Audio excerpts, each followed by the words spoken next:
Hello everybody, Carol Garrison with Carol's Creative Escape. It is Monday, January 15th, and like pretty much everywhere else I think in our country right now, we're experiencing some weather phenomenon of some sort. We've got the really bitter cold temps right now happening here. We did have snow over the weekend, but nothing like what states around us got in terms of snowfall. We only ended up with a couple inches and some wind. Mostly it's just the really, really cold temps that we're dealing with. And I think we're pretty lucky to have gotten this far actually without even having any snow on the ground. So that's kind of where our weather's at here right now in Minnesota. If you've got something exciting happening where you are, let me know in the comments. Hope everybody had a good week. I've had a slight job change, which means I've got a little bit of time at home right now to do some stuff, including card making and that kind of thing. But one of the things that we did over the weekend was finish painting my lower level of our house, which is where my craft room is. And we had gotten the stuff behind me painted when that window went in, but we still had about half the room left that we didn't get painted. So that got done over the weekend, and I spent today putting pieces together. So it's kind of nice being able to get some of those house projects done as well. I hope everybody else had a really good weekend, and I am excited to share with you tonight. As you know from watching my videos, I do like a good fun fold card, and I do like seeing how I can use designer series paper too as part of my cards, because I like that as well. And then I throw in a couple stamps. And tonight I'm going to share with you a card layout that actually is to the best of my recollection, the very first fun fold card that I made. And when I made it, it actually used a piece of 12 by 12 paper. And I wanted to make this card work with the 8.5 by 11 paper that most of us keep on hand. And so I did a little bit of tweaking of measurements and that sort of thing, and I still wasn't getting the fold quite right. And I did a little bit of digging on Pinterest to see if by chance somebody else out there had already modified this to fit an 8.5 by 11 piece of paper. And thank goodness I stumbled across a blog posting by Dawn Olszewski, and she had, and I had all of my measurements right with the exception of the length of the paper. She had actually taken a 1/2 inch off, and that made all of the difference. So I'm thrilled to be able to bring you this card tonight in an 8.5 by 10.5 version, which allows you to use the standard paper that most of you probably already have on hand, as opposed to needing to get a piece of 12 by 12 paper. So let me go ahead and get going on here. Hey, Lynn, Sandy, and Angela, thank you so much for joining me tonight. I am going to flip my camera over, so I apologize for any jiggling that occurs in my ceiling view that you get here. I'm going to flip this over real quick, bring you to my desktop, and wow, look at that. I think I actually got it pretty good. That doesn't happen. Usually I have to tweak it a little bit. Let me get my other camera stand, which is 3 paper pumpkin boxes here. That's what I use to put my camera stand on when you're able to see my face. And we'll make it a little less crowded here on my work surface by getting rid of that. So once again, I'm working off of this, I keep struggling with the name, Stampin' Glass Mat Studio. And this is a limited time offer, and it's only available for people who are just joining Stampin' Up.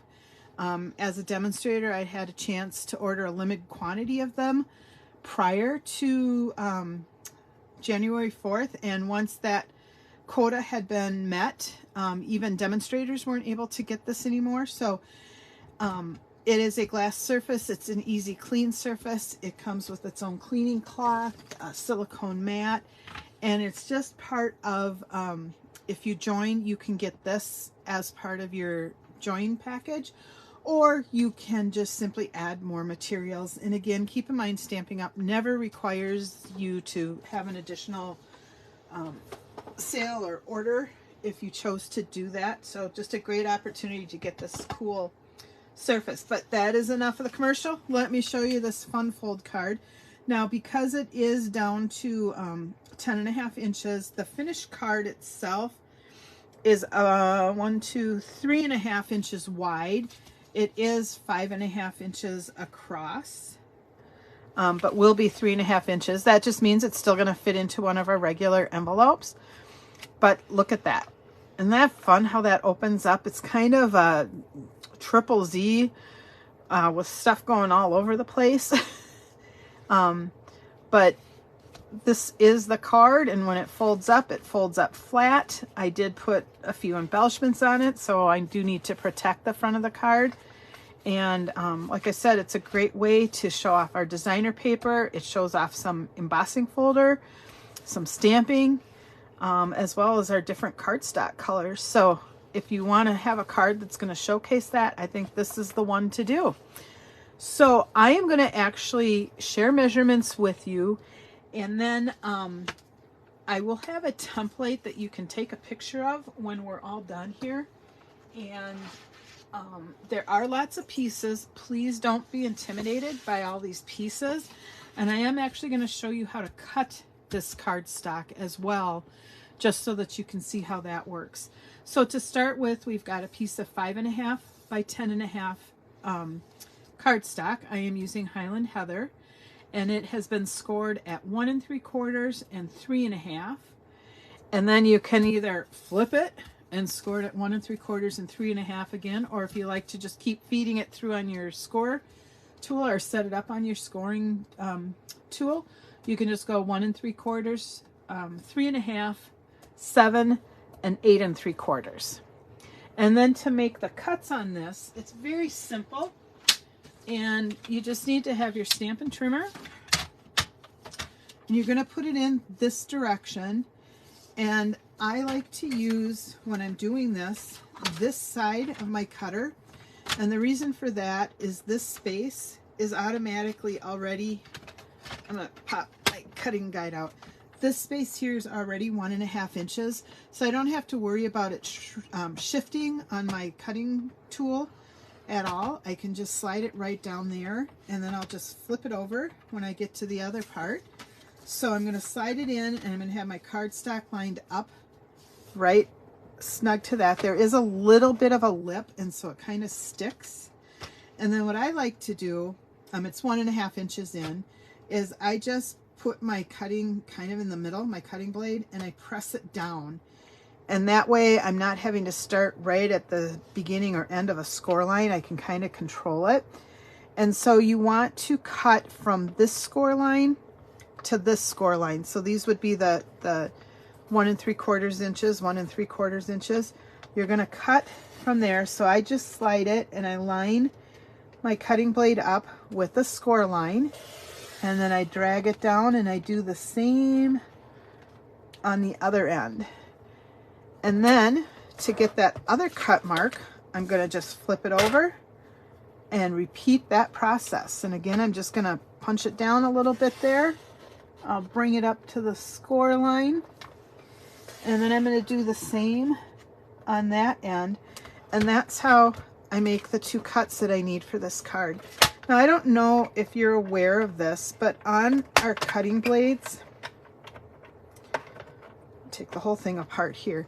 There are actually lines on the edges of the blades, so it's very easy. I don't know if you can see that. It is very easy for you to line up this line with the lines on your, either the score lines like I was doing, or a specific measurement line on your scoring or paper trimmer tool. So just be aware of that, because that's kind of a handy little tip. And that's all the cutting that we need to do on this piece. So again, 5.5 by 10.5, scored at 1 3/4, 3.5, 7, and 8 3/4. Scored at, or excuse me, cut 1.5 inches in on both sides from the outside score lines. All right, and then we need cardstock, and I am using Gorgeous Grape. I need 2 pieces that measure 1 1/4 by 5 1/4. And then I need 1 piece that measures 2 1/4 by 3 1/4. And I have 2 pieces that measure, sure I have 2 pieces. 2 pieces that measure 2 1/4 by 2 1/2.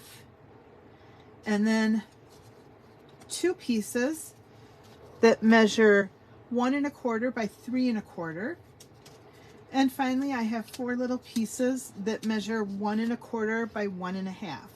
Now, I am adding a layer of cardstock underneath each of my designer series paper just to add a little stability to the card. You could just do this all as designer series paper if you wanted to and not have the layers. I'm choosing to do layers because I really want to make our designer paper pop. So for the designer paper, you need, I cut these the wrong dimension. Shoot. No problem. You need to have 2 pieces that measure 1 1/4 by 1 1/2. I'm going to fix these real quick, or 1 1/4 by 5. I'm pretty sure I've got the, oh look, I didn't even have the length right. Ah. All right, we're going to fix that real quick. And then it is 1 1/4, not 1 1/2. I made them the same size. All right. Fixed. Easy peasy. So you need 2 pieces of designer series paper that measure 1 1/4 by 5. You need 2 pieces of, excuse me, 1 piece of basic white cardstock, and that is going to measure 1 by 3. And then for these 2 pieces of cardstock, you need to have 2 pieces of designer series paper that measure 2 by 2 1/4. And these pieces measure 1 by 3, and I don't think I cut my designer series paper out for that, so we'll get that. And then I'm using a little bit of designer series paper here. It's just kind of a marbled look. And these pieces measure 1 by 1 1/4. And actually, the reason I didn't have designer series paper cut for these is I was going to run this through an embossing folder. So I will be right back.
Sorry about that. I have my embossing tool set up kind of on the opposite side.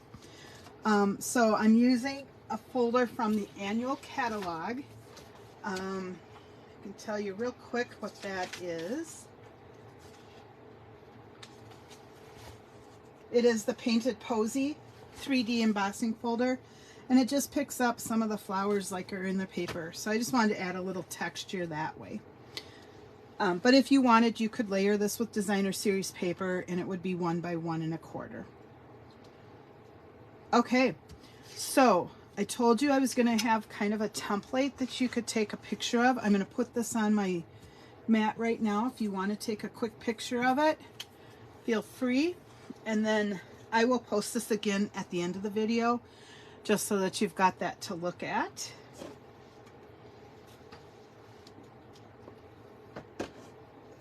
Okay, so if you didn't get it now, it'll be back.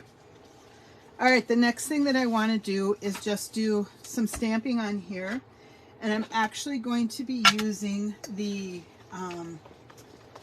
Happy Birthday Sentiment from the Go-To Greetings. I'm using this one. And then I'm using the Painted Lavender stamp set, which is a new item in the January to April mini catalog. And I'm going to use this stamp just to add a little detail. All right, so I like to stamp my darker colors just to give them time to dry. So I'm going to use a little bit of Gorgeous Grape.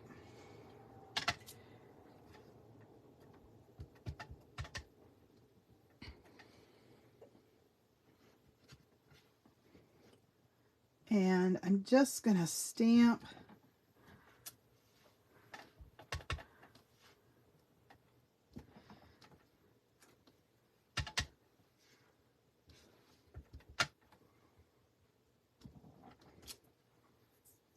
just 3 kind of random stamps of flowers like that. And then I'm just going to come in real quick with my Happy Birthday Sentiment right at the top. And we'll leave it at that. Give it a little minute or two to dry while we're assembling this card. Now, like I said, I know this card is a little intimidating as we go through with all of those measurements, but honestly, the assembly is very quick and easy, especially if you can find your adhesive, which I had out. Okay, so the last 2 Mondays when I've been here working on stuff, I've had everything ready, but then I always lose it when I go live here. Oh, found it. All right. And again, a little trick, if your tape runner isn't working right away, just run it over the skin of the back of your hand, and that'll get it moving again. To assemble this, I'm just going to put this onto the layer of Gorgeous Grape. And I like to look at opposite corners when I'm lining stuff up. That was a tip I picked up quite a while ago.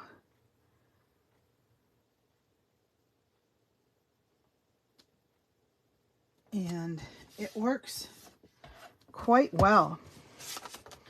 So I'm just going to add my Designer Series paper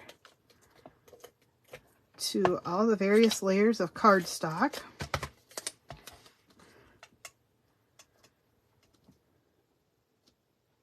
I just love this suite of products. I think it is so, so pretty.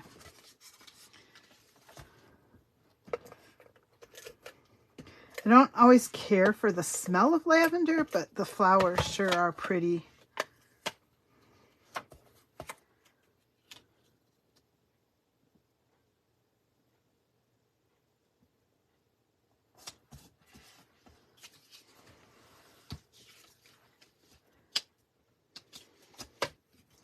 I'm not sure this is a card I would do if I had to make, more than a couple of them at one time, just because there is some assembly required. But it is fairly easy to do still. All right, and this piece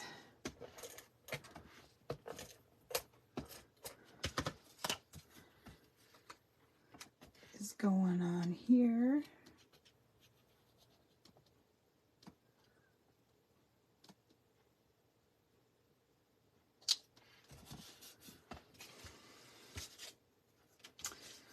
Yeah, my daughter came and got my card tonight because hers did not start today. She didn't have to work, but it didn't start, so she's got mine until we can get back down. I suspect she just needs a new battery.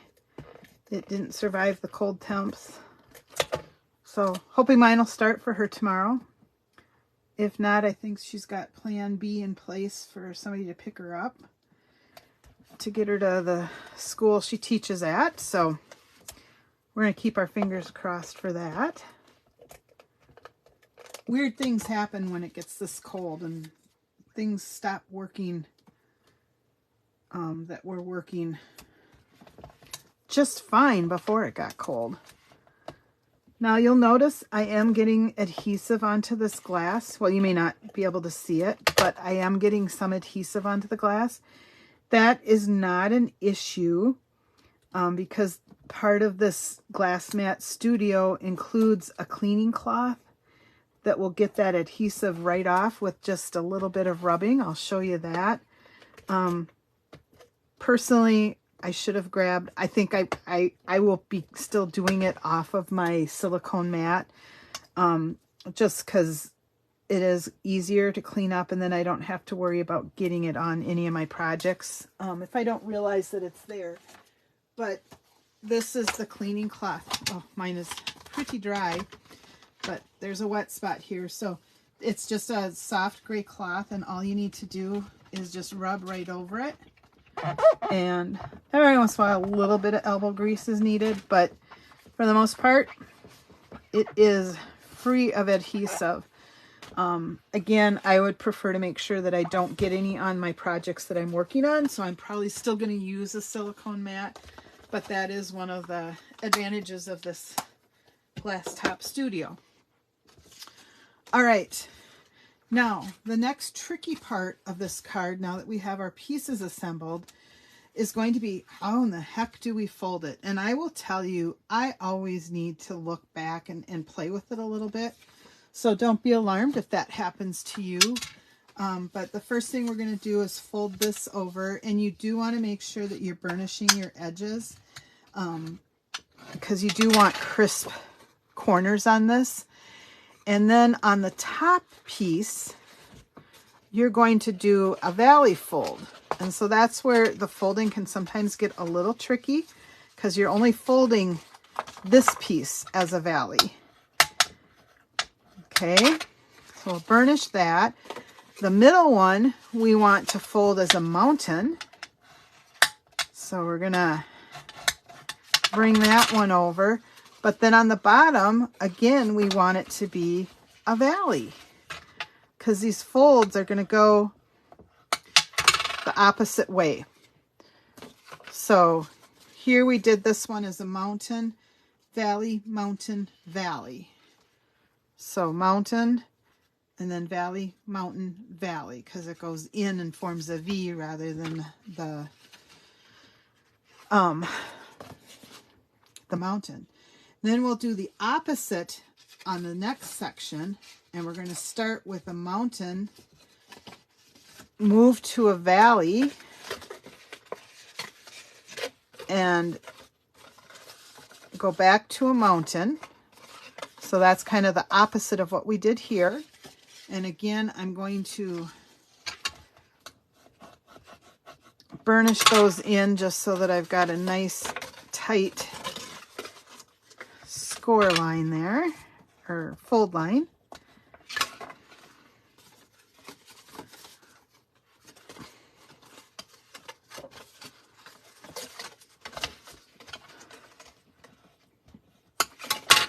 So now you can see how we've got things going here.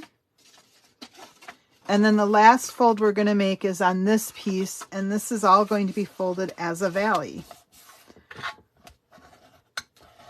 And so in case you're wondering, when I'm referring to mountains and valleys, it really has to do with how the various folds are, whether it forms an M for the mountain or a V for the valley. So when we're all done, this is what the card is going to look like when it's folded flat. Now, what I find works best is after I've gotten them all in, I'm going to come back, and burnish these edges again, simply because that's going to give me the best crease for each of those.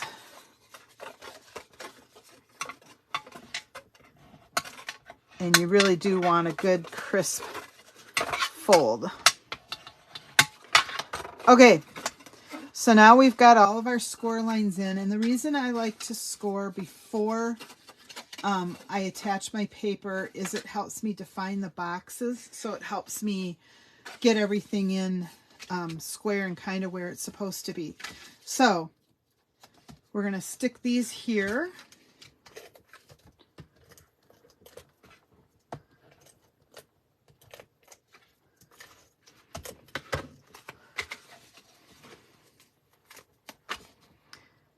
And again, I'm going to just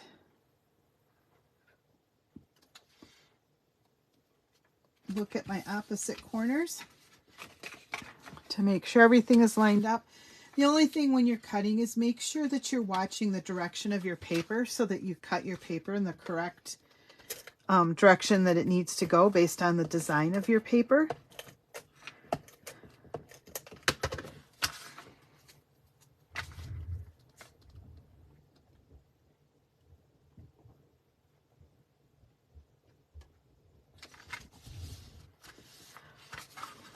So has anybody been doing any cleaning or decluttering of stuff as part of a New Year's resolution? I'm going to start tackling my kitchen and looking at the pieces that I have in there and what we aren't using and can perhaps get rid of. And then my plan is to kind of go room by room over the course of this year. It'll take time, but it's not as overwhelming for me.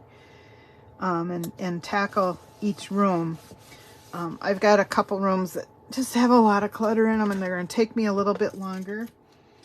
So I have put in some easy things like, well, easy's relative term, but easy things like cleaning my hall closet, which isn't very big, so it doesn't take huge amounts of time, but actually is probably one of the most chaotic, disorganized spaces in my house, because I don't know about you, but after a while stuff tends to just get tossed into it and it gets hard to find anything. So that's one of my, I don't typically make resolutions, but I want to get rid of some extra stuff after having cleaned out a family home this past year.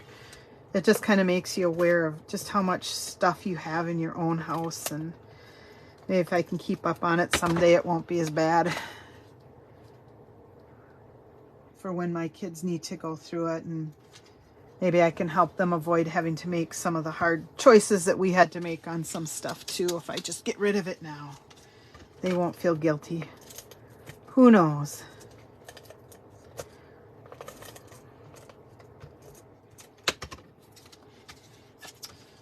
All right, and so now I'm just going to put this piece of paper here.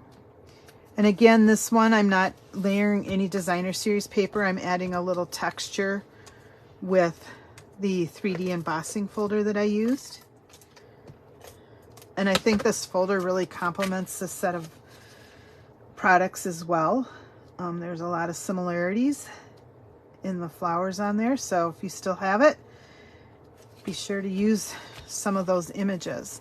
Okay, so now we've got our card going like this. And the first time I made this card, I had my folds going the opposite direction. And so I was so very worried about making sure I was only putting adhesive on one half. And that was so that it would be able to fold and stuff would flip over. Well, after thinking the whole thing through, I realized, no, I can have the whole card or the whole piece of cardstock adhered because of how it folds. It was just me not thinking things through right. So that's another reason it's important to do the mountains and valleys as I showed you how to do them here, because otherwise you will run into the issue that I was talking about. And so I am using these two corners to line this up because I obviously am not going to have much over here to line up against that I can see. Isn't that paper just, oh, so pretty? My goodness.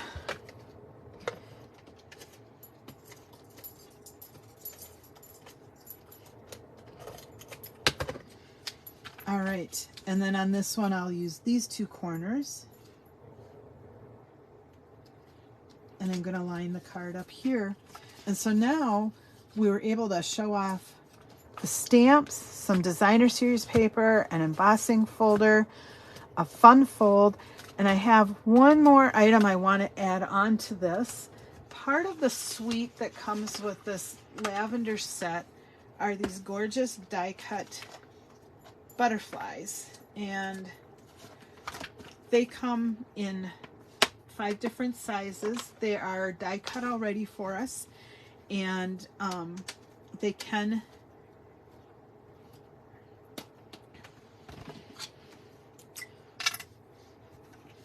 you ever have plastic you can't get open, just go on the back side where you've got your cardboard protection layer, and you should be able to just cut it, especially if you have your paper snips, because they're nice and sharp.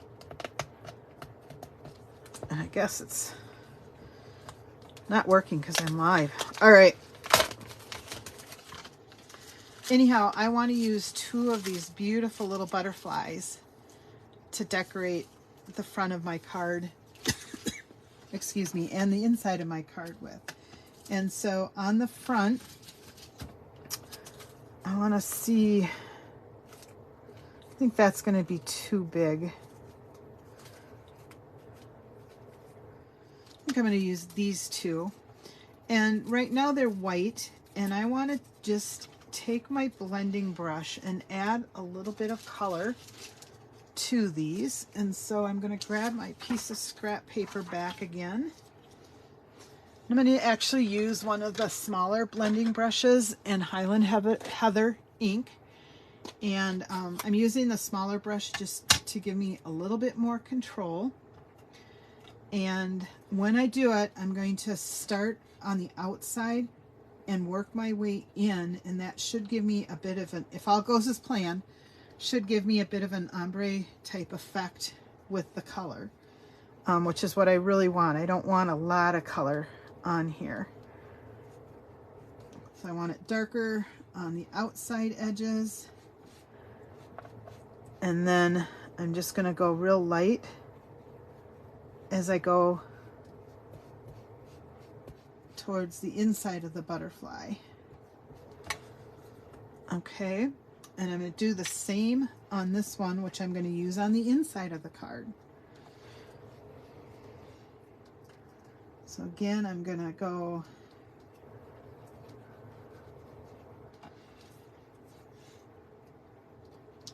dark on the outside pieces, and then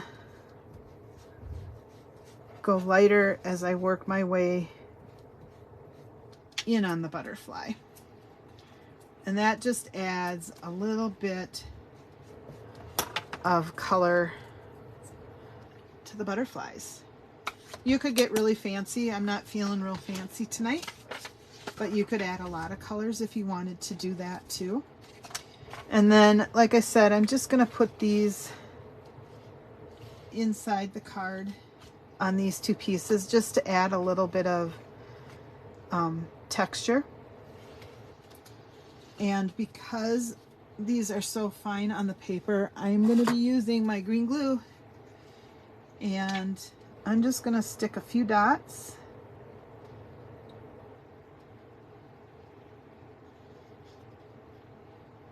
in places where it shouldn't run over, but it should still hold the butterfly down. That's what's nice about this green glue, is you don't need a lot. And if I needed to shift it, I'd have the ability to do that. And then we'll come back with this one.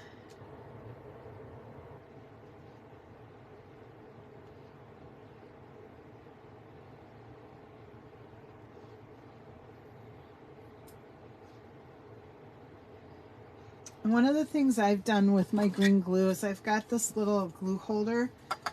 I've got a fellow stamping friend, Ashley Carlson, and she has a business called The Country Hive, and they actually 3D print these glue holders. They're very inexpensive, but it means that the glue is always ready to use. So if you don't have one of those, check Ashley's store out at The Country Hive and place an order. All right, so now we've got our butterflies attached. That just adds kind of, especially on the inside, an unexpected detail to that butterfly. And there are gemstones that are the purple tones as well, and you could do that, but I really think this card kind of has a lot going on for it already. I do want a little bit of sparkle. I'm feeling like it's missing that just a titch, and so I'm going to grab my trusty Wink of Stella, and I do need a little bit more down there, so I'm going to always do it over scratch paper just in case a big blob comes out. That way you don't ruin the item that you're working on, and it can just go on that scratch paper. But I am going to run this over the butterfly just to add a little sparkle, and I'm not worried if I'm getting it in the middle there. That's all right.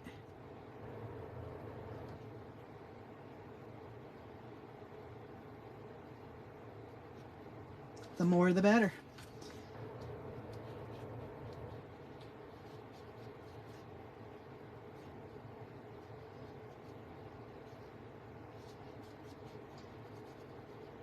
And that just adds a little bit of sparkle to the card.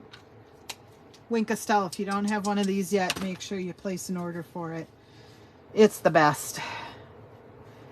All right, so there's our second card using the Perennial Lavender suite of products. And it just makes a gorgeous, gorgeous birthday card. I'd love to receive this card. I think it's very pretty.